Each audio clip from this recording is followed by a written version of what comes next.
Donald Trump Jr. set for a closed-door interview with the House Intelligence Committee today. He's expected to face questioning about the Trump family's financial entanglements with Russia and, as you noted, that Trump Tower meeting in 2016. It comes as new information obtained exclusively by NBC News is shedding more light on what Trump Jr. was looking for from a Russian lawyer at that meeting.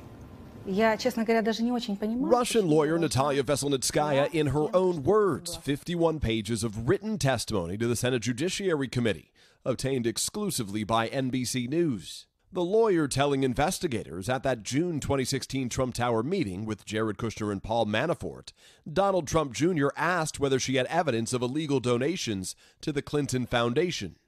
Veselnitskaya says when she told Trump Jr. she had no meaningful information about Clinton, he seemed to lose interest. The meeting essentially ended there, she writes. Veselnitskaya telling senators she believes the president's son misunderstood the nature of the meeting after Trump Jr. exchanged emails with a music promoter, Rob Goldstone, who set the visit up, promising dirt on Clinton as part of a Russian government effort to help candidate Trump. A lawyer for Trump Jr. declined to comment, referring NBC News to his past statement that said the younger Trump wanted to hear the Russians out if they had information on Clinton. It comes amid conflicting reports about whether special counsel Robert Mueller is zeroing in on President Trump's personal finances. Both Reuters and the Financial Times report Mueller's team has subpoenaed German Deutsche Bank for Mr. Trump's records before he ran for office. The president ignoring reporters' questions Tuesday. Has Mueller crossed a red line? Mr. President, has Mueller crossed a red line? But last July, he told the New York Times his finances should be off limits to Mueller. Would that be a breach of what his actual... I would say yes. Yeah, I would say yes.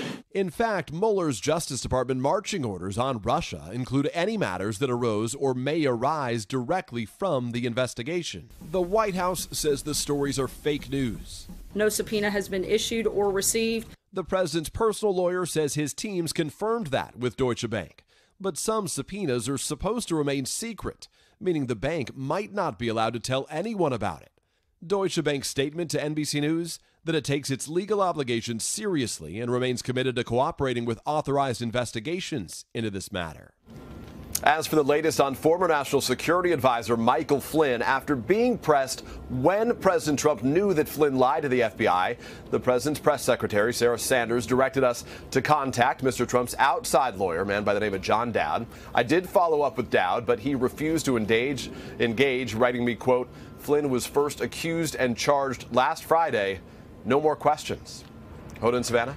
All right. Peter Alexander at the White House. Peter, thank you. Hello, Today fans. Thanks for checking out our YouTube channel. Subscribe by clicking that button down there and click on any of the videos over here to watch the latest interviews, show highlights, and digital exclusives.